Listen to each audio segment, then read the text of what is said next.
السلام علیکم ورحمۃ اللہ وبرکاتہ۔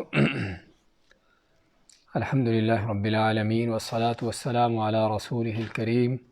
وعلی آلہ وصحبہ ومن سار علی نہجہ الی یوم الدین وسلم تسلیما کثیرا، اما بعد۔ سورہ بقرہ کی تفسیر چل رہی تھی، جس میں ہم نے کل یا سابقہ درس میں آیت نمبر 21 سے 24 تک کی آیات لی تھیں، ان کو دہراتے ہیں۔ اعوذ باللہ من الشیطان الرجیم، یا ایہا الناس اعبدوا ربکم الذی خلقکم والذین من قبلکم لعلکم تتقون۔ یا ایہا الناس، اے لوگو، اعبدوا، عبادت کرو، ربکم، اپنے اس رب کی، الذی خلقکم، جس نے تم کو پیدا کیا، والذین، اور ان کو، من قبلکم، جو تم سے پہلے تھے، لعلکم تتقون، تاکہ تم متقی پرہیزگار بن جاؤ یا اللہ کے عذاب سے بچ جاؤ۔ ہم نے ذکر کیا تھا ان آیتوں کے، اس آیت کی مناسبت یا ان آیاتیں کی مناسبت سابقہ آیات سے، کہ سابقہ آیتوں میں اللہ نے جب انسانوں کے 3 گروہوں کا ذکر کیا، ایمان والے اور کافر، اور جو ان دونوں کے درمیان منافقین ہیں،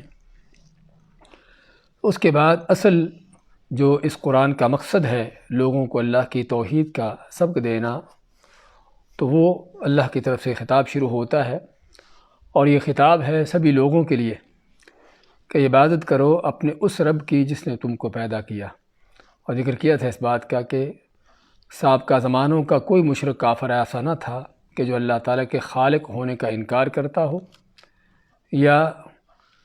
اللہ کے خالق ہونے میں کسی اور کو شریک کرتا ہو، سوائے آج کے کلمہ گو مشرکوں کے، کہ جو اللہ کے خالق ہونے کے بھی اندر اوروں کو شریک کرتے ہیں۔ تو اسی اللہ تعالیٰ نے اپنا تعارف کراتے فرمایا کہ جس اللہ نے تم کو پیدا کیا اور تم سے پہلے یعنی تمہارے باپ داداؤں کو پیدا کیا، یعنی اس میں اللہ تعالیٰ کی انسان کی تخلیق کی جو نعمت ہے اور جو قدرت ہے، اس کا بیان ہوا کہ اللہ جو تم کو پیدا کرنے پر قادر ہے، تمہیں دوبارہ بھی اٹھا کر تمہارا حساب بھی لینے پر قادر ہے، اور تم کو پیدا کر کے اس نے کتنی بڑی نعمت کی ہے کہ آج جو بھی تم دنیا کی نعمتیں لے رہے ہو اور ایمان پر چل کر ہمیشہ ہمیشہ کی جنتوں کو جو پانے والے ہو، اصل اس کی بنیاد تمہاری خلقت ہے، تمہاری تخلیق ہے۔ نہ تم نے خود اپنے آپ کو بنایا ہے اور نہ تمہیں کوئی دوسرا بنانے پیدا کرنے والا ہے سوائے اللہ کے۔ تو اللہ کی عبادت کرو۔ عبادت کا فائدہ کیا ہوگا؟ لعلکم تتقون، اس عبادت سے تقوی نیکی بھی پیدا ہوگا، اور اس عبادت سے تم اللہ کے عذاب سے بھی بچ جاؤ گے۔ پھر مزید اللہ نے انسان پر پیدا کرنے ہی نہیں بلکہ پیدا کرنے کے ساتھ ساتھ انسان پر جو طرح طرح کی نعمتیں کی ہیں، ان کا بیان فرمایا۔ الذی جعل لکم الارض فراشا، وہ اللہ کی ذات جس نے بنایا تمہارے لیے زمین کو بچھونا، والسماء بناء، اور آسمان کو چھت بنا دیا، یعنی ایک گھر کی طرح زمین کو فرش بنا دیا کہ جس پر تم رہتے بستے اور چلتے پھرتے ہو، اور آسمان کو چھت کی طرح تمہارے اوپر بنا دیا، یعنی تمہارا ایک گھر بنا دیا زمین و آسمان کی طرح سے، اور اس گھر میں پھر رہنے کے لیے جو طرح طرح کی زندگی کی ضروریات ہیں مہیا کرنے کے لیے کیا فرمایا؟ وَأَنزَلَ مِنَ السَّمَاءِ مَاءً، اور نازل کیا آسمان سے یعنی بادلوں سے پانی، بارش، فَأَخْرَجَ بِهِ مِنَ الثَّمَرَاتِ رِزْقًا لَكُمْ،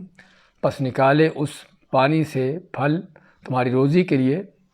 یعنی تمہیں گھر بھی بنا کر دیا اور تمہاری روزی کے بھی انتظامات کیے۔ تو پھر حق بھی اسی رب کا ہے کہ اس کی عبادت کی جائے۔ فرمایا فَلَا تَجْعَلُوا لِلَّهِ أَنْدَادًا، فَلَا، پس نہ، تجعلوا، تم بنا دو، للہ، اللہ کے،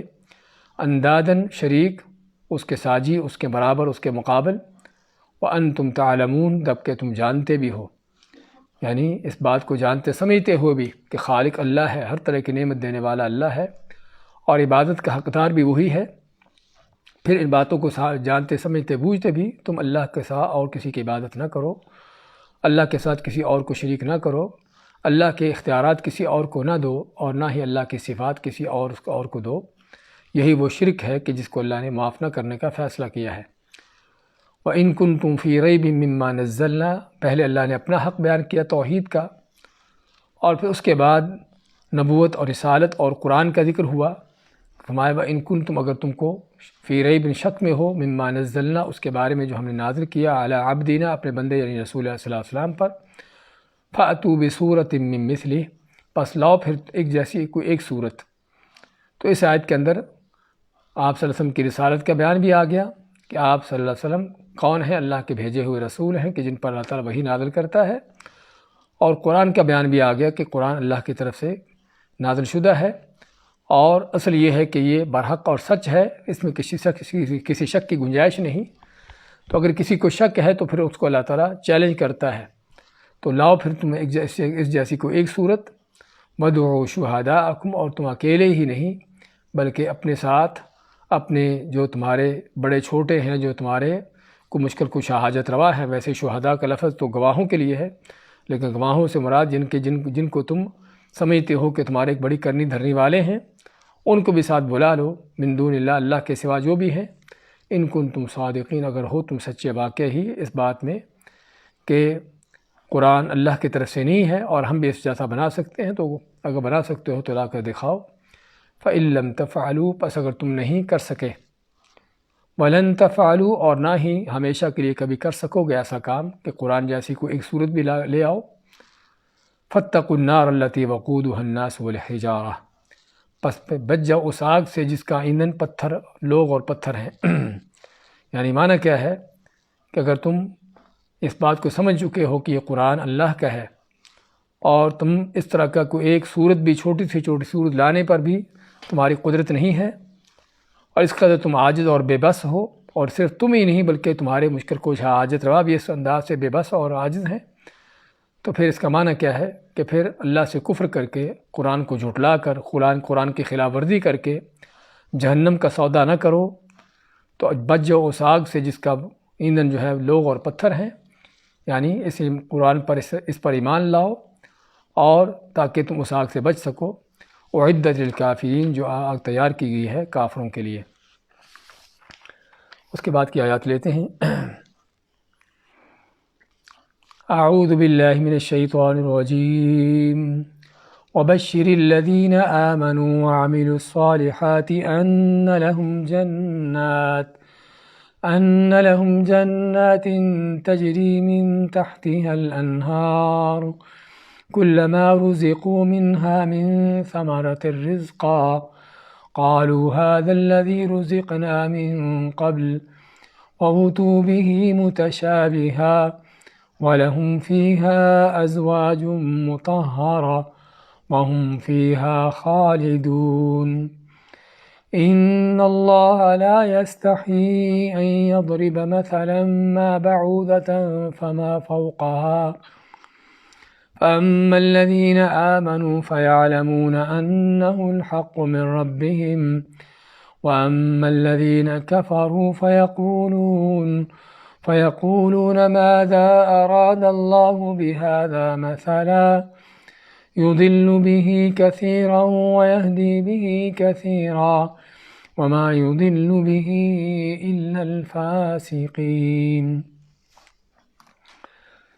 وبشر، اور بشارت دو، الذین، ان لوگوں کو، آمنوا، جو ایمان لائے، وعملوا، اور عمل کیے انہوں نے، الصالحات، نیک، ان، بے شک، لہم، ان کے لیے ہے، جنات، وہ جنتیں، تجری، بہتی چلتی ہیں، من تحتہا، ان کے نیچے سے، تحت کے معنی نیچے، الانہار جمع نہر کی، ان کے نیچے نہر دریا بہتے ہیں، کلما، جب بھی، رزقو، ان کو دیا جائے گا، منہا، اس میں یا اس میں سے، من ثمراتن، کو پھلوں کا، رزقاً، روزی،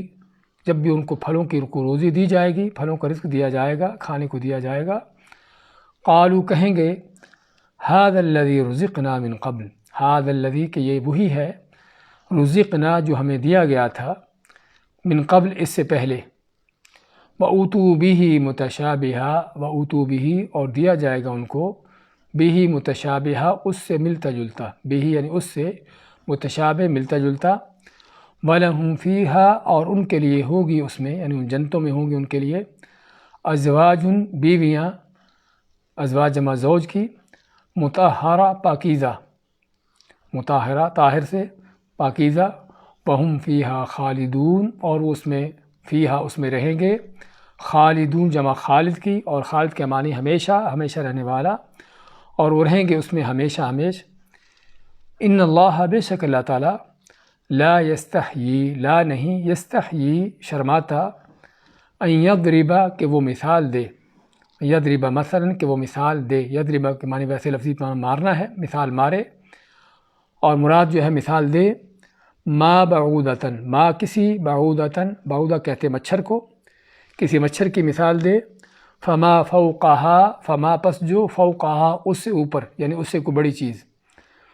فاما الذین پس جب کہ وہ لوگ، آمنوا جو ایمان لائے ہیں، فیعلمون پس وہ جانتے ہیں، انہ الحق من ربہم، انہ کہ بے شک وہ مثال جو ہے، الحق حق اور سچ ہے، من ربہم ان کے رب کی طرف سے، وَأَمَّا الَّذِينَ كَفَرُوا اور جب کہ وہ لوگ جنہوں نے کفر کیا، فَيَقُولُونَ کہتے ہیں، مَاذَا أَرَادَ اللَّهُ بِهَذَا مَثَلًا، ماذا کیا، اراد اللہ چاہتا ہے اللہ تعالیٰ، یا چاہا اللہ تعالیٰ نے، بِهَذَا مَثَلًا اس مثال سے، يُضِلُّ بِهِ كَثِيرًا اللہ گمراہ کرتا ہے، بِهِ اس سے، كَثِيرًا بہت سے لوگوں کو، وَيَهْدِي بِهِ كَثِيرًا اور ہدایت دیتا ہے، بِهِ اس سے، كَثِيرًا بہت سے لوگوں کو، وما یضل به وما اور نہیں یضل به گمراہ کرتا اس سے، یعنی اس طرح کی مثالوں سے، الا الفاسقین مگر جو گمراہ ہیں یا نافرمان ہیں۔ سورہ بقرہ کی آیت نمبر 25 اور 26 کی تلاوت اور ترجمہ پیش کیا گیا ہے۔ فرماتا اللہ تعالیٰ، وبشر الذین آمنوا وعملوا الصالحات، بشر کے معنی کیا ہوتا ہے؟ بشر کے معنی بشارت سے، بشارت کا اردو کا ہمارا لفظ کہ جس میں کسی کو خوشخبری دینا، اور ویسے لفظی طور پر، لغوی طور پر بشر کا لفظ جو ہے کبھی خوشخبری، زیادہ تر خوشخبری کے لیے استعمال ہوتا ہے، اور کبھی جو ہے ایسی خبر کے لیے بھی استعمال ہوتا ہے جو اچھی نہ بھی ہو۔ قرآن کریم میں ہی اللہ نے بعض اوقات کافروں کے لیے جہنم کے عذاب کے لیے کیا فرمایا ہے؟ بشر، کہ ان کو بھی بشارت دو۔ تو اس کا معنی کہ بشارت کا لفظ ہمیں دیکھنے کی ضرورت ہے کہ اس کی اصل کیا ہے۔ بشارت کا اصل لفظ جو ہے بشر، بشر کا جو ہم پڑھ رہے ہیں یہ کس سے ہے؟ اصل لفظ بشر سے ہے یا بشارہ سے ہے۔ اور بشرہ کیا ہے؟ یہ انسان کی جو جلد ہوتی ہے اس کو عربی میں بشرہ کہتے ہیں۔ اور آدمی جو بھی اچھی یا بری خبر سنتا ہے تو اس خبر کے سب سے پہلے آثار اس کے چہرے پر ظاہر ہوتے ہیں، اس کے چہرے کی جلد پر ظاہر ہوتے ہیں۔ اگر اچھی خبر ہو تو خوشی سے چہرہ چمکتا ہے، کھلکھلاتا ہے، اور بری خبر ہو تو اس کے برعکس ہوتا ہے۔ تو اس لیے یعنی کہ اس خبر کے آثار جو ہیں وہ جلد پر ظاہر ہوتے ہیں، چمڑی پر ظاہر ہوتے ہیں، اور خصوصاً چہرے کی چمڑی۔ تو اس لیے ہر طرح کی خبر کو بشارت کا نام دیا گیا ہے یا بشر کا نام دیا گیا ہے۔ لیکن جس سے بتایا ہے کہ زیادہ تر عام طور پر بشر کا لفظ جو ہے کسی اچھی خبر کے لیے، مسرت پر مسرت چیز کے لیے استعمال ہوتا ہے۔ تو اس میں بشر اور بشارت دو، خوشخبری دو، الذین ان لوگوں کو، آمنوا جو ایمان لائے، وعملوا الصالحات اور ان عمل کیے نیک۔ اس آیت کی سابقہ آیتوں سے مناسبت کیا ہے کہ اللہ نے سابقہ آیتوں میں اللہ جب کافروں کو آگ سے ڈرانے کا بیان کیا اور فرمایا کہ اگر تم قرآن کے بارے میں شک کرتے ہو تو اس جیسی کوئی ایک صورت ہی لے آؤ، اور اگر تم نہیں لا سکے اور نہ لا سکو گے تو پھر ڈرو بچو اس آگ سے کہ جس کا ایندھن لوگ اور پتھر ہیں، جو کافروں کے لیے تیار کی گئی ہے۔ تو جب اللہ نے اس عذاب سے ڈرایا تو اب اس کے بعد ایمان لانے کا، اللہ پر، قرآن پر، نبی علیہ السلام پر، ان چیزوں پر ایمان لانے کا نتیجہ بیان کیا کہ ان کے لیے کیا ہے۔ اور یہ قرآن کا انداز جو ہم بار بار دیکھے پڑھیں گے کہ جس میں اللہ تعالیٰ نے اگر ایک گروہ کا ذکر کیا ہے، ایک چیز کا ذکر کیا ہے، عذاب کا ذکر کیا ہے، تو ساتھ ہی جنت کا بھی، جہنم کا ذکر کیا ہے تو جنت کا، اپنی نعمتوں کا ذکر کیا ہے تو ساتھ ہی سزا کا، نیکوں کا ذکر کیا ہے تو ساتھ ہی بروں کا، اور اگر اچھے لوگوں کے انجام بیان کیے ہیں تو برے لوگوں کے انجام بھی۔ اور یہ ہے قرآن کا معنی، اللہ تعالیٰ کا فرمان، کتاب متشابہ مثانی، کہ وہ کتاب جو متشابہ ہے، ملتی جلتی ہے، اور مثانی، مثانی کے معنی کیا ہے؟ ابن کثیر رحمۃ اللہ علیہ فرماتے ہیں کہ مثانی کے معنی ہر وہ چیز جس کے مد مقابل ہو، یعنی ایک چیز اس کے، دوسری چیز اس کے چاہے جوڑا ہو یا اس کے مقابل کوئی چیز ہو، کہ ایمان کے بدلے میں، ایمان کے مقابل کیا ہے؟ کفر ہے، جنت کے مقابل کیا ہے؟ جہنم ہے۔ تو اسی طرح سے اللہ تعالیٰ قرآن کریم میں ان چیزوں کو ذکر کرتا ہے بار بار، اور اس کا مقصد کیا ہے؟ قرآن کا اصل مقصد سب سے پہلا جو ہے وہ لوگوں کو اللہ کے عذاب سے ڈرانا اور اللہ کے نعمتوں کی بشارت خوشخبری دینا۔ اور ان دونوں چیزوں کا مقصد کیا ہے کہ تاکہ ترغیب و ترہیب ہو اللہ کے عذاب کے سے لوگوں کو ڈرایا جائے اور اللہ کی نعمتوں کی ترغیب اور ان کو اس کی تمنا دی جائے۔ اور یہ صرف قرآن نہیں، بلکہ صرف آخرت یا دین نہیں، بلکہ لوگوں کے زندگی کا سارا دار و مدار اسی چیز پر ہے۔ آدمی جو بھی کام کرتا ہے اس کام کے پیچھے یا تو اس کو کوئی فائدہ نظر آتا ہے، اس کی کوئی طمع لالچ ہوتی ہے، اس کا کوئی مقصد غرض ہوتا ہے جو اس کو حاصل ہونے کی امید ہو، یا پھر اس کام کو نہ کرنے پر اس کو کسی نقصان کا، کسی سزا کا، اس چیزوں کی توقع ہوتی ہے اگر کوئی کام اچھا کام کرنے والا ہے۔ برے کام سے بھی اسی طرح آدمی برے کام سے بچتا ہے یا غلط کام سے دور رہتا ہے تاکہ نقصان نہ ہو جائے، تاکہ فائدہ ہو جائے۔ تو لوگوں کے زندگی کا دار و مدار سارا کا سارا اسی طمع لالچ پر ہے یا ڈر خوف پر ہے۔ دنیا کے ہر طرح کے کام ہمارے اسی پر چل رہے ہیں۔ اگر کسی کام کرنے والے کو پتہ ہو کہ کام تو کروں گا لیکن مہینے کے آخر میں سیلری نہیں ملے گی، تو اس کو کیا ضرورت کام کرنے کی؟ ہم اٹھتے ہیں، نیندیں اپنی قربان کرتے ہیں اور اپنی راحت و آرام کو قربان کر کے کام کے لیے جاتے ہیں اور کاموں میں اپنے آپ کو لگاتے ہیں کئی گھنٹوں کے لیے۔ آگے نظر کیا آتا ہے کہ مہینے کے آخر میں سیلری نظر آ رہی ہوتی ہے۔ تو یہ وہ طمع لالچ، اور بعض اوقات کو ڈر خوف ہوتا ہے کہ اگر کام نہیں کیا جائے گا تو جاب سے نکال دیں گے، چھٹی ہو جائے گی اور جاب چھوٹ جائے گا۔ تو یہ وہ ڈر خوف، تو اگر دنیا کی معمولی چیزیں اس پر ہمیں طمع لالچ ہوتے ہیں اور ان چیزوں کے چھوٹ جانے کے ڈر خوف ہوتے ہیں کہ جس پر ہم اپنے راحت و آرام ان کے سارے جو ہے ان کو قربان کرتے ہیں اور ہر طرح کی قربانیاں دینے کے لیے تیار ہوتے ہیں، تو جائے کہ وہ حقیقی اور اصل کائنات کی سب سے بڑی نعمت اور سب سے عظیم الشان نعمت بری جگہ وہ جنت کی، تو جس کے لیے انسان کو چاہیے کہ واقعی اپنے راحت و آرام کو قربان کرے اور اس کے لیے ہر طرح کے خطرات کو جو ہے اس کو مول لیتا ہو اس جنت کی طرف اس راستے پر چلے۔ تو بات کر رہے تھے کہ یہ ترغیب و ترہیب کا انداز قرآن کا، کہ تاکہ لوگوں کو جنتوں کی بشارتیں دے کر ان کو اس کی رغبت دلائی جائے اور اس کے مد مقابل جہنم سے ڈرا کر ان کو اس سے بچنے کی ترغیب دی جائے، اس سے ڈرایا جائے۔ تو میں بشر الذین، خوشخبری دو، بشارت دو، الذین، ان لوگوں کو، آمنو، جو ایمان لائے۔ آمنو کا لفظ قرآن کریم میں بار بار آئے گا۔ ایمان کیا ہوتا ہے؟ ویسے تو ہم سبھی ایمان کے لفظ کو کہتے سنتے ہیں، لیکن ایمان کی حقیقت کو جاننا ضروری ہے۔ ایمان زبان کا اقرار ہے، دل کی تصدیق ہے اور اعضاء کا عمل ہے۔ یہ ہے جو صحابہ تابعین، قرآن و سنت کا جو عقیدہ ہے اور جو اہل حق کا عقیدہ ہمیشہ سے رہا ہے اور ہے، کہ ایمان کے اندر تینوں چیزیں شامل ہیں۔ کہ آدمی کس چیز کا زبان سے اقرار کرتا ہے کہ واقعی اللہ ایک ہے، زبان سے اس اقرار کرنے کے ساتھ ساتھ دل سے اس بات کو اچھی طرح سمجھ لیتا ہے، دل میں اس بات کو بٹھا لیتا ہے کہ واقعی اللہ ہی ہے، عبادت کے لائق کسی اور کی عبادت نہیں ہے،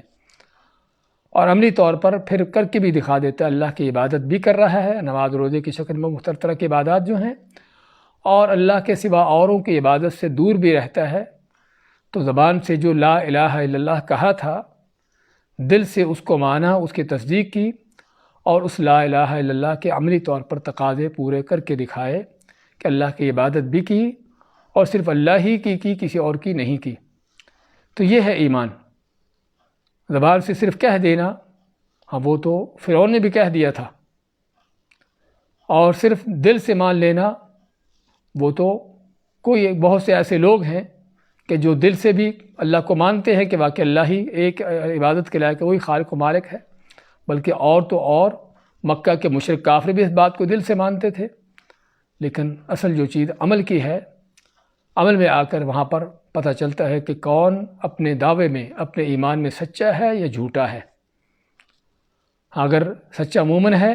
تو زبان سے جو اقرار کیا ہے، دل سے جو مانا ہے، اس پر عمل کر کے بھی دکھائے گا، اس پر چلے گا بھی،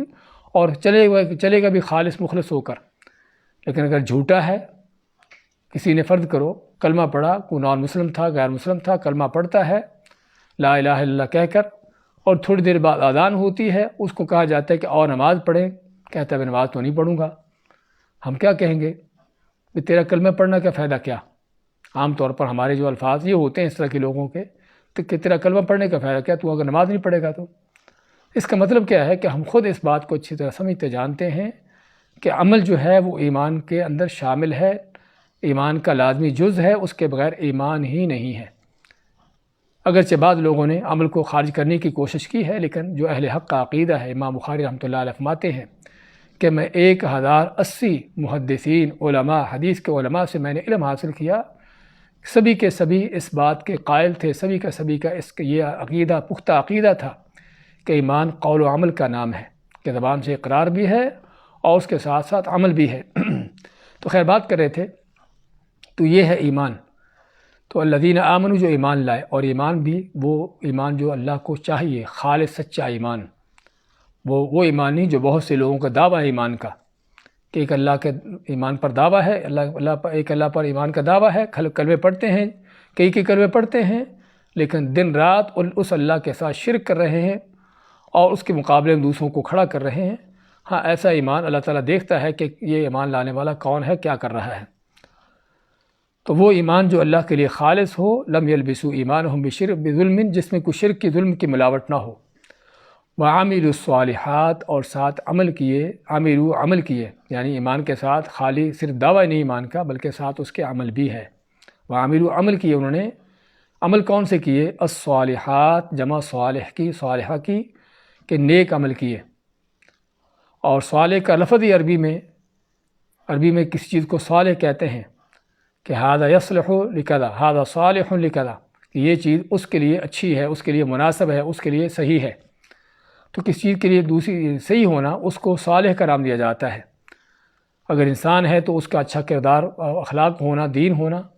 اگر کوئی چیز کارآمد ہے، اس کو صالح کہتے ہیں کہ اگر کارآمد ہو، اس سے اچھا فائدہ ہو۔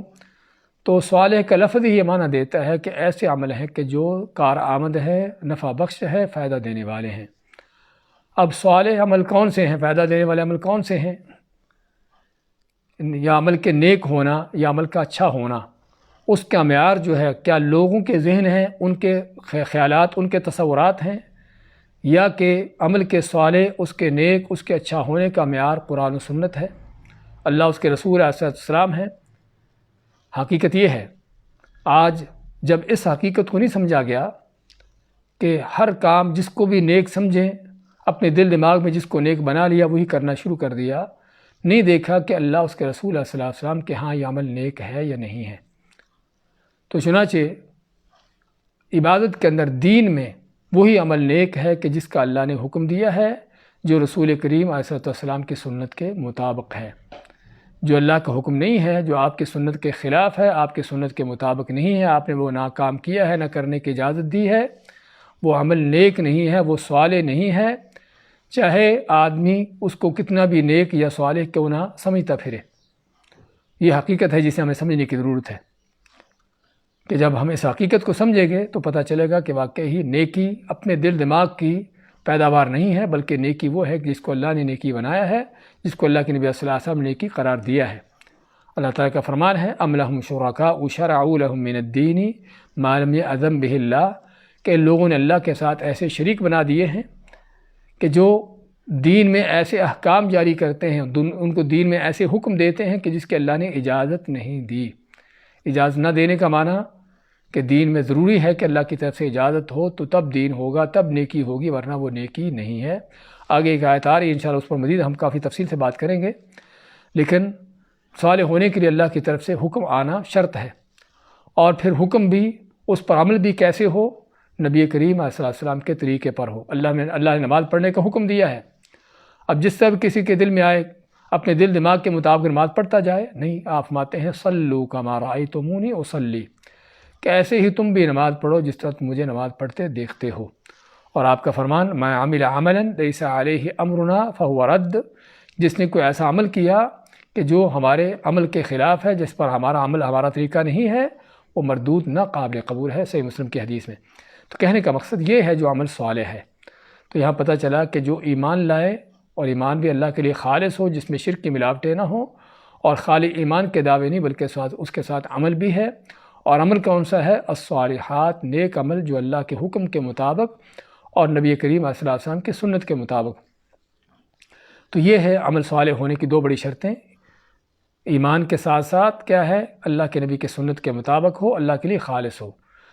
ان کے لیے کیا ہے، ان کے لیے ان لہم جنات تجری من تحتها الانہار، ان لہم کہ بے شک ان کے لیے ہے، تاکید کر کے اللہ نے فرمایا ان کے لیے کیا ہے، جنات، جنتیں ہیں، اور ایک جنت نہیں بلکہ جنتیں ہیں، اور واقعی جنت ایک نہیں بہت سی جنتیں ہیں۔ صرف اور اللہ نے جہاد کرنے والوں ہی کے لیے ایسی جنت تیار کی ہے جس کے 100 درجے ہیں، ایک درجہ ہی اتنا بڑا ہے جتنا آسمان و زمین کا فاصلہ ہے۔ تو کہنے کا مقصد وہ جنتیں ہیں، ایک جنت نہیں ہے۔ ان لہم جنات، ان کے لیے جنتیں ہیں۔ ہمارے ہاں اکثر جنات کا لفظ جب آتا ہے قرآن کریم میں تو اس کا ترجمہ کیا جاتا ہے باغوں سے۔ کوئی شک نہیں کہ لفظی طور پر، لغوی طور پر جنہ جو ہے ایسے باغ کو کہتے ہیں جو بہت گھنا ہو، اتنا گھنا ہو کہ اس کے نیچے چیز چھپ جاتی ہو، کیونکہ جنہ کا لفظ لغوی معنی ہی کس چیز کے چھپنے سے ہے، اسی سے لفظ جن ہے کہ چھپے ہوئے ہیں جو ہم کو نظر نہیں آتے۔ تو جنہ کا معنی گھنے باغ کا ہے جو سرسبز شاداب بھی ہوتے ہیں اکثر، تو اس کے نیچے چیزیں چھپ جاتی ہیں۔ تو اللہ نے جنت کو، جنت کے باغوں کا یا جنت کے نعمتوں کا ہمیشہ جنات کے لفظ سے استعمال کیا ہے۔ تو بعض مفسرین اکثر ترجمہ کرنے والے ان کا ترجمہ کرتے باغوں سے، لیکن حقیقت یہ ہے کہ اگرچہ لغوی طور پر واقعی ان کی بات صحیح ہے کہ جنہ باغ کو کہتے ہیں، گھنے باغ کو کہتے ہیں، لیکن اس سے جنت کا وہ تصور ختم ہو جاتا ہے کہ جو اللہ نے جنت بنائی ہے، کیونکہ جنت صرف درخت نہیں ہے، کیونکہ جنت کا جب باغ کا ترجمہ کریں گے تو باغوں میں ہم کو درختوں کے تصور پیدا ہوگا کہ وہ درخت ہیں، گھنے درخت ہیں، سرسبز شاداب ہوں گے، لیکن وہ جنتیں جو ہیں اللہ نے جو تیار کی ہیں صرف باغ نہیں ہیں، اس میں درخت بھی ہیں، اس میں نہریں بھی ہیں، اس میں محلات بھی ہیں، اس میں طرح طرح کی وہ نعمتیں ہیں، ما لا عین رأت ولا اذن سمعت ولا خطر علی قلب بشر، کہ جس کو کبھی کسی آنکھ نے دیکھا نہیں اور کبھی کسی کان نے سنا نہیں اور نہ کبھی کسی کے دل دماغ پر اس کا تصور آیا ہے۔ تو وہ عظیم الشان جنتیں جو ہیں وہ باغوں سے صرف ترجمہ کر کے ان کا تصور پیدا نہیں ہوتا، ان کا تصور تبھی پیدا ہوگا جب اس کا معنی ہم جنتوں سے ہی کریں گے کہ اللہ نے جنتیں تیار کی ہیں، تجری من تحتها الانہار، جن کے نیچے سے نہریں بہتی ہیں، کلما رزقوا، اور نہریں جو بہتی ہیں ان کا بھی اللہ نے ذکر کیا ہے کہ وہ نہریں کیسی ہیں، وہ دنیا کے گدلے پانی کی نہیں ہیں، بلکہ سورہ محمد میں یا سورہ قتال جس کا دوسرا نام ہے اس میں اللہ نے 4 طرح کی نہروں کا ذکر کیا ہے، شراب کی ہیں اور میٹھے پانی کی ہیں، شہد کی ہیں اور دودھ کی نہریں ہیں۔ تو یہ 4 طرح کی نہریں جس کا اللہ نے وہاں ذکر کیا، اور اس کے علاوہ نہروں کے کیا کیا وہاں پر چشموں کے انداز ہوں گے جس کو اللہ تعالیٰ ہی جانتا ہے، اور وہ نہریں جو دنیا کی نہروں کی طرح نہیں ہیں کہ جن کے کنارے ہوں گے اور لازمی جہاں پر چلتی وہاں چلتی رہیں گے، بلکہ جنتی جہاں چاہیں گے ان کو چلا لیں گے اور جدھر چاہیں ان کو موڑ لیں گے، وہ جنتیوں کے حکم کے تابع ہوں گی۔ تو یہ وہ نہریں جو ان کے نیچے بہتی ہوں گی باغوں کے نیچے یا ان جنتوں میں، ان کے محلات کے نیچے سے، جو ان جنتوں کی اور سرسبز شادابی اور اس کی خوبصورتی اور پر رونق ہونے کی ایک منظر ہے جو اللہ پیش کرتا ہے۔ اب رہنے کے لیے تو جنتیں تیار کر دی، باغات، محلات تیار کر دیے، اس میں کھانے پینے کے لیے کیا ہے، ما کلما رزقوا منها من ثمرۃ رزقا، کلما جب بھی رزقوا منها ان کو دیا جائے گا اس میں، من ثمرۃ رزقا کو پھلوں کا رزق، پھلوں کی روزی، قالوا هذا الذي رزقنا من قبل، تو کہیں گے کہ یہ وہی ہے جو ہمیں دیا گیا تھا اس سے پہلے کہ جنت کے اللہ تعالیٰ پھلوں کا اس میں جو کھانے پینے کی نعمتیں ہیں صرف اس کی ایک جھلک پیش کرتا ہے، اور ہم اس آیت میں جو پڑھ رہے صرف جنت کی ایک جھلک ہے معمولی سی، ورنہ اس کی نعمتیں بے شمار بے بہا جن کا کوئی انسان کو اعداد و شمار نہیں ہے اور نہ ہی اس کا تصور ہی کرنا اس کے لیے ممکن ہے۔ تو جنت کے پھلوں کا صرف اس کے جھلک پیش کی کہ جب بھی ان کو پھلوں کا رزق دیا جائے گا کھانے کو، اور اس میں یہ بھی معنی ملتا ہے کہ وہ پھل جو ہے ہر وقت مہیا ہیں، کلما جب بھی، کہ وہ پھل جب چاہے گا آدمی، جب جنتی تمنا کرے گا، ہر طرح کا پھل جس کی تمنا کرے گا اس کے سامنے ہوگا، نہ تو وہاں پر کوئی موسموں کا فرق ہوگا کہ اس موسم میں ملے گا فلاں میں نہیں ملے گا، اور نہ ہی وہاں پر کس طرح کے کوئی اور پابندیاں یا کوئی پرہیز کے ایسی چیزیں ہوں گی، تو ان کو ہر طرح کے پھل وہاں پر مہیا ہوں گے۔ لیکن یہاں پر فرماتا اللہ تعالیٰ کہ وہ جب بھی ان کو کوئی رزق پھلوں کا دیا جائے گا کہیں گے ھذا الذی رزقنا من قبل، کہ یہ وہی ہے جو ہمیں دیا گیا تھا اس سے پہلے۔ اس سے پہلے سے مراد کیا ہے؟ اس سے مراد دنیا بھی ہو سکتی ہے کہ دنیا میں جو پھل انسان کھاتا یعنی کہ دنیا میں کھاتا تھا، جنت کے پھل بھی اس سے ملتے جلتے ہوں گے۔ لیکن یہاں پر سمجھنے کی ضرورت ہے، ابن عباس رضی اللہ عنہ فرماتے ہیں کہ جنت کے جہاں بھی نعمتوں کا پھلوں کا ذکر آتا ہے، لیس فی الدنیا مما فی الجنت الا اسامی، کہ دنیا میں جو کچھ بیان ہوا ہے جنت کے بارے میں وہ صرف نام ہے، اس کی حقیقت، اس کے مزے، اس کے ذائقے، اس کی ہر چیز وہ جنت کی جو الگ تھلگ ہے، وہ صرف نام ہے۔ بعض اوقات ممکن ہے شکل بھی ملتی جلتی ہو، آم کی طرح کا آم نظر آتا ہے، سیب کی طرح کا سیب نظر آتا ہے، لیکن اس کے ذائقے، اس کے یعنی حقیقتیں، اس کے فائدے جنت کے وہ بالکل دنیا سے الگ تھلگ ہیں۔ اس میں اتو بہ متشابہہ، اور ان کو دیا جائے گا اس سے ملتا جلتا، یا تو دنیا کے پھلوں سے ملتا جلتا، یا اتو بہ متشابہہ کے معنی یہ بھی ہو سکتا ہے کہ جنت میں ہی ان کو جو پھل دیے جائیں گے، ان کو جو نعمتیں دی جائیں گی وہ ملتی جلتی نعمتیں ہوں گی، حتیٰ کہ جنتی کہیں گے کہ تو وہی ہے جو ہمیں کل دیا گیا تھا، تو ان کے نوکر خادم کہیں گے کہ یہ وہ نہیں، بلکہ اس کا ذائقہ الگ ہے، یہ وہ چیز نہیں جو کل تھی، بلکہ شکل میں وہ نظر آتی ہے لیکن اس کی حقیقت الگ ہے۔ وَلَهُمْ فِيهَا أَزْوَاجٌ مُطَهَّرَةٌ، انسان دنیا کے اندر بھی تین بڑی چیزیں ہوتی ہیں جو جس پر دنیا کے ساری اس کی دوڑ کو، اس کی کوشش، اس کی محنتیں، اس کی ساری یعنی کہ سوچ و فکر ہوتی ہے۔ رہنے کے لیے مکان ہو اچھا، اور اس مکان میں زندگی کے وسائل ہوں ہر طرح کے، کھانے پینے کے، پہننے سہنے کے جو بھی ہیں، اور ساتھ کیا ہے، کو ساتھ گھر آباد کرنے کے لیے بیوی ہو، خامد ہو۔ تو یہ وہ چیز ہے جو انسانی فطرت میں ہے۔ تو اللہ نے جب گھروں کا ذکر کیا یا جنت کا ذکر کیا رہنے کے لیے، اور ان کی نعمتوں کے ذکر کے کھانے پینے کے لحاظ سے، اور ساتھ ہی وہاں پر رہنے سہنے کے لیے، اس میں جنت میں کیا ہے، وَلَهُمْ فِيهَا، اور ان کے لیے اس میں ہے جنتوں میں ازواج۔ ازواج کا لفظی معنی تو ویسے استعمال ہوتا ہے خامد بیوی دونوں کے لیے، کیونکہ لفظی معنی اس کا جوڑا ہے، زوج کی جمع، تو یہ جوڑے کا لفظ خامد بیوی دونوں کے لیے استعمال ہوتا ہے، اس لیے بعض علماء نے یہاں پر ازواج کا معنی لیا ہے، خامد ہو یا بیوی ہو، یعنی عورت کے لحاظ سے اس کا خامد، اور بیوی کے لحاظ سے اس کا یعنی کہ بیوی کے لحاظ سے اس کا خامد، اور خامد کے لحاظ سے اس کی بیوی۔ لیکن یہاں پر مطہرہ کا جو آگے لفظ آ رہا ہے، اس میں خصوصاً معنی ملتا ہے کہ وہ بیویاں ہیں، لیکن اگر پہلا معنی بھی لیا جائے تو کوئی بعید نہیں ہے کہ ان کے لیے وہاں پر بیویاں ہوں گی، خامدوں کے لیے یا عورتوں کے لیے ان کے خامد ہوں گے، مطہرہ جو پاکیزہ ہوں گی۔ مطہرہ کس چیز سے، اللہ نے یہ نہیں بیان کیا کہ کس چیز سے پاک ہوں گی، اور یہ بھی قرآن کا ایک عظیم انداز ہے اس کی بلاغت کا، کہ جب کسی چیز کو بیان کرنا ہوتا ہے، اس میں ہر چیز کو شامل کرنے کے لیے، تو پھر اس میں کسی چیز کو خاص نہیں کیا جاتا، لفظ کو عام بیان کر کے چھوڑ دیا جاتا ہے تاکہ اس میں ہر چیز آ جائے۔ تو وہ ہر اس چیز سے پاک ہیں کہ جس سے پاک ہونا چاہیے ہر انسان کو، چاہے مرد ہو یا عورت ہو، اپنے اخلاق و کردار کے لحاظ سے، غلط بیانی کے لحاظ سے، جھوٹ، دھوکہ، فراڈ، دل کے قدورتیں، دل کی غلاظتیں، بدگمانی کی، دل کا پاک ہونا، زبان کا پاک ہونا، عمل کا پاک ہونا، جسمانی طور پر پاک ہونا، روحانی طور پر پاک ہونا، کہ جسمانی طور پر بھی کوئی ایسی غلاظتیں، کوئی ایسی چیزیں نہیں ہیں کہ جو عام طور پر انسانوں کے ساتھ دنیا میں ہوتی ہیں طرح طرح کی، اور روحانی طور پر بھی جو بد اخلاقیاں ہیں، بد کرداری ہے، بد مزاجی ہے، بد زبانی ہے، اور اس طرح کی چیزیں دنیا میں ہوتی ہیں جو انسانوں کو دل آزار کرتی ہیں، اور بعض اوقات دنیا کی طرح طرح کی نعمتیں ہونے کے باوجود بھی ہر چیز جو ہے وہ بیکار ہو جاتی ہے صرف ان دل آزاریوں کی وجہ سے۔ تو اللہ فرماتا ہے کہ وہ مطہرہ ہے، ہر اس چیز سے پاک ہے کہ جس کی جو انسان کے لیے کسی لحاظ سے بھی نامناسب ہو، یا اس کی نعمتوں کو کسی لحاظ سے اس میں کوئی خلل پیدا کر سکتی ہو۔ اب تیسری چیز کیا ہے، وَهُمْ فِيهَا خَالِدُونَ، اور وہ اس میں رہیں گی بھی ہمیشہ کے لیے۔ اور یہ جنت کی سب سے بڑی خصوصیت کہ نعمتیں تو اس کی بے شمار ہیں، اور ہیں بھی بہت زیادہ، اور جنت ہے بھی بہت بڑی، لیکن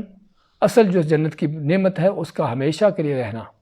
دنیا میں اگر کسی کو بہت بڑا محل دے دیا جائے، جس محل میں ہر طرح کی دنیا کی نعمتیں ہوں، لوازمات ہوں، نوکر چاکر ہوں، اس کی بیویاں خادمیں جو بھی ہوں، ہر چیز اس میں ہو، لیکن اس کو یہ کہہ دیا جائے کہ آپ نے 1 مہینے کے بعد یہ محل چھوڑنا ہے، اس سے نکلنا ہے،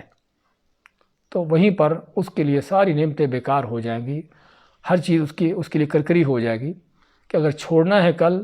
تو ہر وقت ہر لمحے اس کے لیے چھوڑنے کا وہ تصور جو ہے اس کے سامنے ہوگا. کوئی چیز کھا پی رہا بھی ہوگا، اس کی لذت ساری بیکار ہو رہی ہوگی جب اس چھوڑنے کا تصور کرے گا. تو کہنے کا مقصد دنیا کی نعمتوں کا یہ معاملہ ہے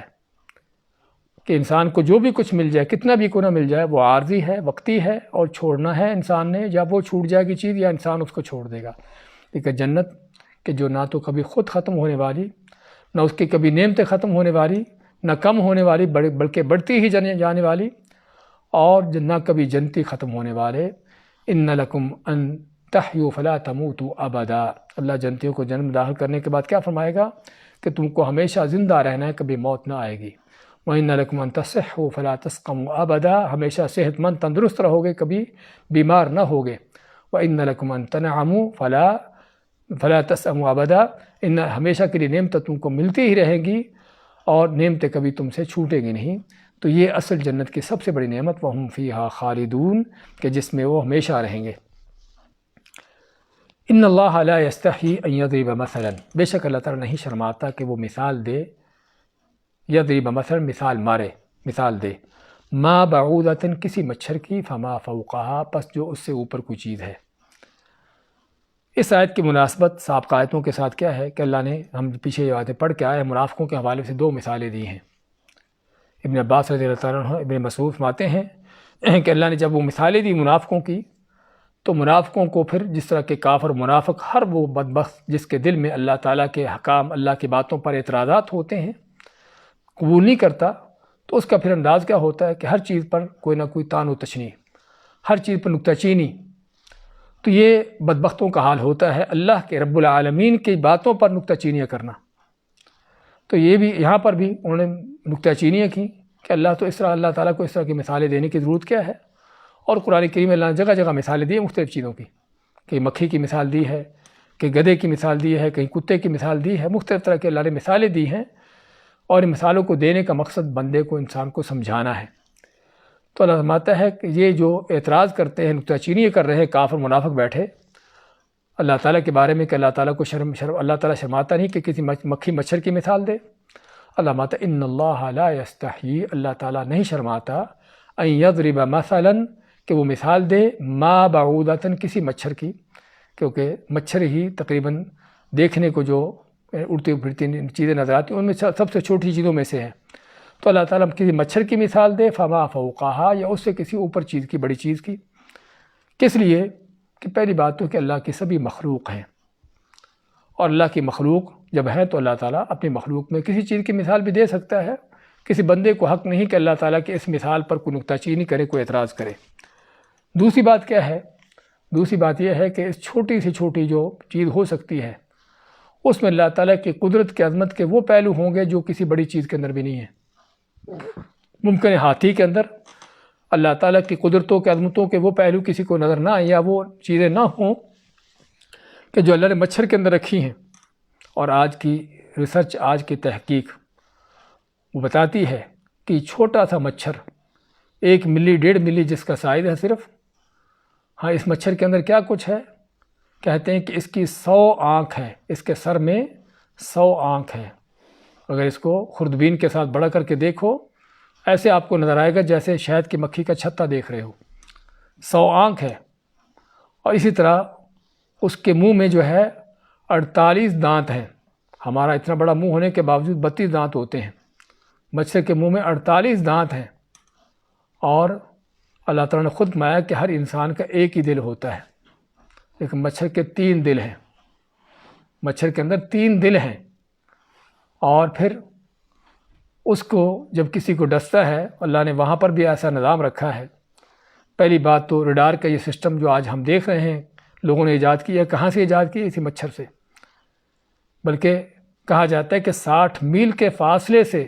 مچھر کو اللہ نے صلاحیت قوت دی ہے کہ وہ چیز کو پہچان لیتا ہے. ایسا اس کا ریڈار سسٹم جو ہے مضبوط اللہ نے بنایا ہوا ہے. اور پھر اللہ نے اس کے اندر ایسی لیبارٹری رکھی ہے کہ ہم انسانوں کے خون تو جب تک نکلیں گے نہیں اور لیبارٹری میں جائیں گے نہیں، اس وقت تک پتہ نہیں چلے گا کہ خون کیا ہے. اللہ نے مچھر کے اندر ایسی لیبارٹری رکھی ہے کہ وہ انسان کو ٹچ کرنے سے پہلے ہی جان لیتا ہے کہ اس کا خون کیسا ہے. اور یہ وجہ ہے کہ ایک آدمی کو مچھر کاٹتا ہے دوسرے کو نہیں کاٹتا، دونوں ساتھ ساتھ ہوتے ہیں۔ کس وجہ کہ جس کو کاٹا ہے کیوں کاٹا ہے؟ کیونکہ مچھر نے اس کو جان لیا کہ اس کا خون اس کے لیے مناسب ہے، دوسرے کا خون اس کے لیے مناسب نہیں ہے۔ یہ لیبارٹری اس کو پہلے انسان کے پاس آنے سے پہلے بتا دیتی ہے۔ اور اسی طرح سے جب انسان کو مچھر کاٹتا ہے تو ریسرچ ہے کہ اس کی 6 چھریاں ہوتی ہیں، اس کے جو منہ سے 6 چھریاں نکلتی ہیں، 4 چھریوں سے وہ سوراخ نکالتا ہے اور 2 سے جو ہے خون کو چوستا ہے۔ اور چوسنے کے ساتھ کیا ہوتا ہے کہ جب کاٹتا ہے تو اس جگہ کو سن کر دیتا ہے۔ اور یہ وجہ ہے کہ عام طور پر مچھر کاٹ کے جب جا رہا ہوتا ہے نا وہ آواز نکال کے چودھری صاحب کو، تو چودھری صاحب پھر تھپڑ مارتے ہیں۔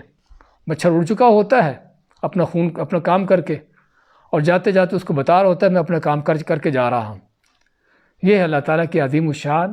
اس چھوٹی سی مخلوق کے اندر، اور بھی طرح طرح کے اس کے اندر جو قدرتوں کے پہلو ہیں۔ تو بات کر رہے تھے کہ اللہ تعالیٰ کی قدرتوں کے کیا کیا پہلو ہیں چھوٹی سی مخلوقات کے اندر۔ آج یہ کرونا وائرس مچھر سے بھی کہیں چھوٹا ہے، جو نظر بھی نہیں آتا آنکھ سے، اللہ نے اس کے اندر کیا کچھ رکھ دیا ہے۔ تو کہنے کا مقصد جتنی چھوٹی مخلوق ہوگی ممکن ہے اسی قدر اللہ تعالیٰ کی اس میں قدرت کی عظمت کی نشانیاں زیادہ ہوں گی۔ اب یہ وہ چیزیں کہ جو کل کا کافر تو نہیں جانتا تھا کہ مچھر کیا ہے، وہ تو صرف مچھر کو یہ دیکھتا تھا کہ ایک نقصان دہ چیز ہے، لیکن آج کے سائنسدان، آج کے پروفیسر، ڈاکٹر کہ جو یہ ساری ریسرچیں ہمارے سامنے پیش کر رہے ہیں، لیکن عقل کے اتنے اندھے کہ آج تک بھی ان کو اللہ کی عظمت کا پتہ نہیں چلا کہ اللہ تعالیٰ جو اس مچھر کو بنانے والا ہے اس کی کیا عظمتیں ہیں، اس کی کیا قدرتیں ہیں۔ تو خیر، لیکن جب انسان دل سے کسی چیز کو نہ ماننے کا فیصلہ کر لے تو پھر اس وقت یہی ہوتا ہے کہ بدبختی چھائی رہتی ہے، اور پھر اللہ تعالیٰ کی چیزوں پر طعن و تشنیع ہوتی ہے، اعتراضات ہوتے ہیں۔ تو علامات ان اللہ لا یستحی، اللہ تعالیٰ کو شرماتا نہیں، ان یضرب مثلا ما بعودۃ، کہ وہ کسی مچھر کی مثال دے، فما فوقہا، یا اسے کسی بڑی چیز کی۔ فاما الذین آمنوا، ان مثالوں پر لوگوں کے جو رویے ہیں اس کا نتیجہ کیا ہوتا ہے؟ فاما الذین آمنوا، پس جب کہ وہ لوگ جو ایمان لائے۔ ایمان لانے کا معنی ان کی ہر بات اللہ کے حکم کے تابع ہوتی ہے۔ اللہ تو نے بتا دیا ہم نے مان لیا، اللہ تو نے حکم دیا ہم نے قبول کر لیا، اللہ تو نے کوئی فیصلہ کر دیا ہم نے اس کو تسلیم کر لیا، یہ ہے ایمان۔ فاما الذین آمنوا، پس جب کہ وہ لوگ جو ایمان لاتے ہیں، فیعلمون انہ الحق من ربہم، وہ جانتے ہیں کہ یہ حق سچ ہے ان کے رب کی طرف سے۔ بعض اوقات اس کی حکمتیں واضح ہو جاتی ہیں کہ اس میں کیا حکمتیں ہیں۔ مچھر کے بارے میں آج کی ریسرچ نے بتا دیا کہ مچھر کیا ہے اور کس طرح سے ہے، اور بعض اوقات یہ حکمتیں واضح نہیں بھی ہوتی، ہو جائیں تب بھی مطمئن ہو جاتا ہے دل اور ایمان بڑھ جاتا ہے۔ حکمتیں نہ بھی واضح ہوں تب بھی جب رب العالمین کی طرف سے اس کا فرمان ہے تو اللہ نے اس چیز کا اگر بیان کیا ہے تو ایسے بیکار نہیں بیان کر دیا۔ اللہ کی اس کے پیچھے کوئی بڑی حکمت ہوگی جو ہماری سمجھ سے بالاتر ہے۔ ایک مومن کا انداز یہ ہوتا ہے۔ تو پھر کیا ہے؟ فَأَمَّا الَّذِينَ آمَنُوا، پس جب کہ وہ لوگ جو ایمان لاتے ہیں، فَيَعْلَمُونَ أَنَّهُ الْحَقُّ مِن رَبِّهِمْ، جانتے ہیں کہ حق اور سچ ہے ان کے رب کی طرف سے، اور پھر نتیجہ کیا ہوتا ہے؟ پھر ان کا ایمان اور بڑھ جاتا ہے۔ سورۃ توبہ میں اللہ فرماتا ہے کہ جب کوئی صورت نازل ہوتی ہے، فَمِنْهُم مَّن يَقُولُ أَيُّكُمْ زَادَتْهُ هَٰذِهِ إِيمَانًا فَأَمَّا الَّذِينَ آمَنُوا فَزَادَتْهُمْ إِيمَانًا، اللہ فرماتے کہ ایمان والوں کا اس صورت سے اور ایمان بڑھ جاتا ہے، کیونکہ اللہ کے حکم کے سامنے جھک گئے، اس کو قبول کر لیا، اس کو مان لیا، اس کی حکمت معلوم ہوئی تب بھی نہ معلوم ہوئی تب بھی اس کو تسلیم کر لیا، تو ایمان اور زیادہ ہو جاتا ہے اور پختہ ہو جاتا ہے۔ وَأَمَّا الَّذِينَ كَفَرُوا، جبکہ وہ لوگ جو کافر ہیں، چاہے کھلا کافر ہو، کوئی ہندو سکھ یہودی عیسائی ہو،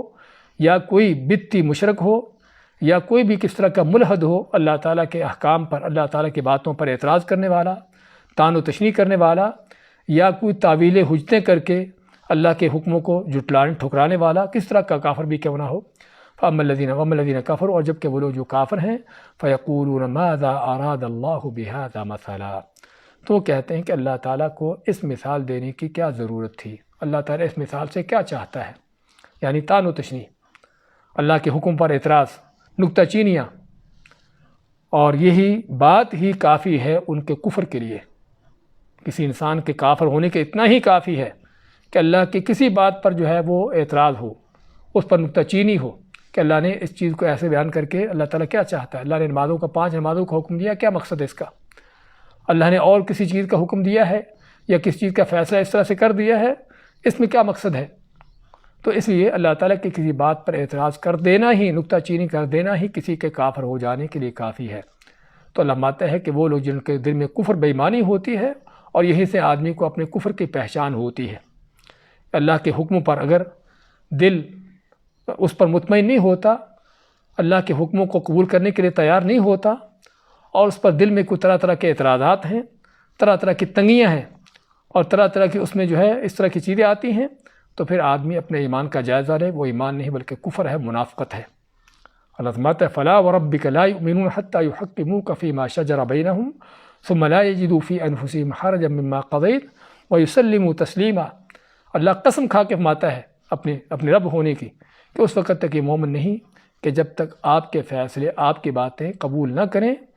اور صرف قبول نہیں کرنا بلکہ اس کے سامنے سر جھکا دیں اور دل میں اس کو پوری طرح سے اس کو تسلیم کر لیں، اس کو مان لیں۔ جب تک یہ چیز نہیں ہو اس وقت تک ایمان نہیں ہے۔ تو اس لیے اگر دل میں طرح طرح کے کس طرح کا کوئی اعتراض ہے، دل میں اللہ کے حکم کے بارے میں کوئی تنگی ہے، اللہ کے حکم کے بارے میں کس طرح کی کوئی طعن و تشنیع ہے، کوئی اس طرح کی چیزیں ہیں، تو یہ کفر کی منافقت کی دلیل ہے۔ اللہ ماتا فیقولون، کافر کیا کہتے ہیں کہ ماذا اراد اللہ بہذا مثلا، اللہ تعالیٰ اس طرح کی مثالیں دے کے کیا چاہتا ہے، یضل بہ کثیرا ویہدی بہ کثیرا۔ یہ ہے نتیجہ کہ جس نے اعتراض کیا، جس نے طعن و تشنیع کی، جس کا دل تنگ پڑا اللہ کے حکم کے بارے میں، اللہ کی بات کے بارے میں، اس پر کوئی نکتہ چینی کی، وہ کیا ہوا، یضل بہ، اس سے گمراہ ہوا۔ اللہ تعالیٰ اس طرح کی باتوں سے بہت سے لوگوں کو گمراہ کرتا ہے۔ اس کا معنی کہ گمراہ اللہ نہیں کر رہا، گمراہ آدمی خود ہو رہا ہے۔ اس نے گمراہی کا رستہ اختیار کیا ہے، اللہ نے پھر اس کو گمراہ کر دیا۔ اور یہ آیت بھی ہم کو اس بات کا سبق دیتی ہے کہ اصل انسان کی گمراہی خود اس کا ذمہ دار انسان ہے، اللہ تعالیٰ نہیں ہے۔ اللہ تعالیٰ صرف اس کو یعنی کہ رستے دکھا دیتا ہے، اس کو چھوڑ دیتا ہے، لیکن جب وہ اس طرح کے رستے اختیار کرتا ہے کفر کے، بے ایمانی کے، منافقت کے، طعن و تشنیع، اعتراضات کے، تو یہی وہ چیزیں ہیں کہ جو اس کے کفر کا ذریعہ بنتی ہیں۔ ما یضل بہ کثیرا، اللہ تعالیٰ اس طرح کی چیزوں سے بہت سے لوگوں کو گمراہ کرتا ہے، ویہدی بہ کثیرا، اور بہت سے لوگوں کو ہدایت دیتا ہے۔ اس کا معنی کیا ہوا کہ اللہ کے حکموں پر سر تسلیم خم کر لینا، اپنے آپ کو جھکا لینا، ان کو قبول کر لینا، ان پر دل میں کس طرح کے کوئی طعن و تشنیع، کوئی اعتراض نہ ہو، یہ کس بات کی دلیل ہے، ہدایت پانے کی دلیل ہے۔ تو اللہ تعالیٰ کے حکموں کو مان لینا ہی انسان کے لیے سب سے بڑی ہدایت ہے۔ وما یضل بہ الا الفاسقین، اور نہیں اللہ تعالیٰ اس طرح کی چیزوں سے گمراہ کرتا مگر فاسقوں کو، نافرمانوں کو، یعنی جو اللہ کی اطاعت سے نکلے ہوتے ہیں۔ فاسق کا لفظی معنی،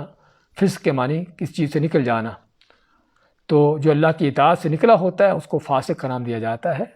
تو اللہ نہیں اس سے گمراہ کرتا اگر اللہ تعالیٰ مگر وہی جو اللہ کی اطاعت سے نکلے ہوتے ہیں، جو نافرمان ہوتے ہیں، کہ جس کے دل میں اللہ تعالیٰ کے لیے کوئی اطاعت نہیں ہوتی، قبول کرنے کا مادہ نہیں ہوتا، ایسے بدبختوں کو پھر اللہ تعالیٰ ہدایت سے محروم کر کے ان کو گمراہ کرتا ہے۔ دوبارہ دیکھیں آج کی آیت ہے، وبشر الذین، اور بشارت خوشخبری دو، الذین، ان لوگوں کو، آمنوا جو ایمان لائے، وعاملوا الصالحات، اور انہوں نے عمل کیے نیک، ان لہم جنات، کہ ان کے لیے جنتیں ہیں، تجری من تحتها الانہار، جن کے نیچے سے نہریں بہتی ہیں، کلما رزقوا، جب بھی دیا جائے گا ان کو، منہا، اس میں، من ثمرات رزقا، کو پھلوں کا رزق، پھلوں کی روزی، قالوا، کہیں گے، ھذا الذی رزقنا من قبل، کہ یہ وہی ہے جو ہمیں دیا گیا تھا اس سے پہلے دنیا میں یا جنت میں ہی، وَأُوتُوا بِهِ مُتَشَابِهًا، اور ان کو دیا جائے گا بھی اس سے متشابہہ، ملتا جلتا، وَلَهُمْ فِيهَا أَزْوَاجٌ مُطَہَّرَةٌ، اور ان کے لیے وہاں پر بیویاں ہوں گی پاکیزہ، وَهُمْ فِيهَا خَالِدُونَ، اور وہ رہیں گے اس میں ہمیشہ ہمیشہ۔ إِنَّ اللَّهَ لَا يَسْتَحْيِي أَن يَضْرِبَ مَثَلًا، بے شک اللہ تعالیٰ نہیں شرماتا کہ وہ مثال دے، ما بعودۃ، کسی مچھر کی، فما فوقها، پس جو اس سے اوپر بڑی چیز ہے، فاما الذین آمنوا، پس جب کہ وہ لوگ جو ایمان لائے، فیعلمون، پس وہ جانتے ہیں، انہ الحق من ربہم، کہ یہی حق اور سچ ہے، یہ مثال جو دی گئی حق سچ ہے ان کے رب کی طرف سے۔ واما الذین کفروا، اور جب کہ وہ لوگ جنہوں نے کفر کیا، فیقولون، پس کہتے ہیں، ماذا اراد اللہ، کیا چاہتا اللہ تعالیٰ، بہذا مثلا، اس مثال سے، یضل بہ کثیرا، اللہ گمراہ کرتا ہے اس سے بہت سے لوگوں کو، ویہدی بہ کثیرا، اور ہدایت دیتا ہے بہت سے لوگوں کو، وما یضل بہ الا الفاسقین، اور نہیں گمراہ کرتا مگر فاسقوں، نافرمانوں کو۔ بارک اللہ فیکم۔